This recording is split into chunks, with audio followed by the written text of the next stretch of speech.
Details చూస్తే తనకు YCP ప్రభుత్వం నుంచి ప్రాణహాని ఉందని అన్నారు. వైఎస్ వివేక హత్య కేసులో నిందితుడిగా మారిన దస్తగిరి కోర్టుకు వెళ్లే సమయంలో తనకు రక్షణ కల్పించాలని సీఎం రేవంత్ రెడ్డిని విజ్ఞప్తి చేశారు.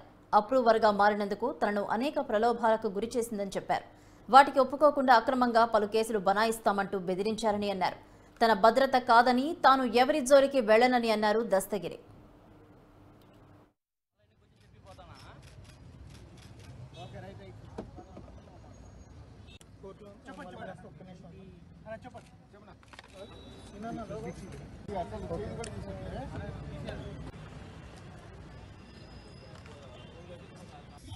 ఈ ఆంధ్రప్రదేశ్లో పూర్తి స్థాయిలో రాజకీయంగా ఎఫెక్ట్ ఉండేది వైఎస్ వివేకానంద రెడ్డి హత్య కేసు. జగన్మోహన్ రెడ్డి చిన్నాయన అయినందుకు ఆయనకు ఎఫెక్ట్ ఎక్కువ ఉందంట.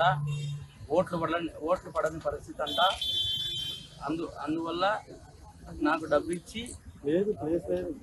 20 కోట్ల నుంచి ప్రస్తుతానికి 20 కోట్లు అడ్వాన్స్ కింద పెట్టుకో అని చెప్పి దేవరెడ్డి శివశంకర్ రెడ్డి కొడుకు చైతన్యారెడ్డి అతను జైల్లోకే ఒక డాక్టర్ లాగా పేషెంట్లకు పరీక్ష చేసేలాగా వచ్చి పూర్తి స్థాయిలో అతను నన్ను ప్రలోభాలకు గురి చేయడం జరిగింది.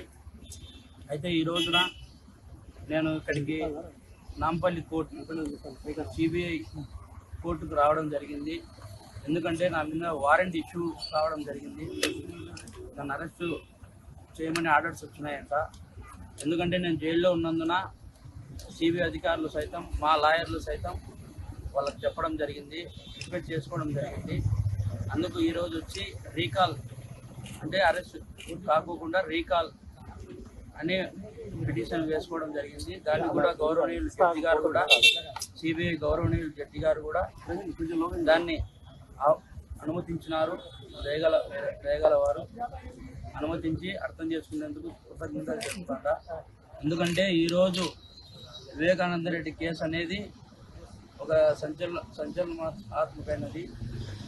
పూర్తి స్థాయిలో దాన్ని నీరు కార్చే విధంగా చర్యలు జరుగుతూ ఉన్నాయి ఆంధ్రప్రదేశ్లో. ముఖ్యంగా జగన్మోహన్ రెడ్డి గవర్నమెంట్ ఎఫెక్ట్ పడుతుందనే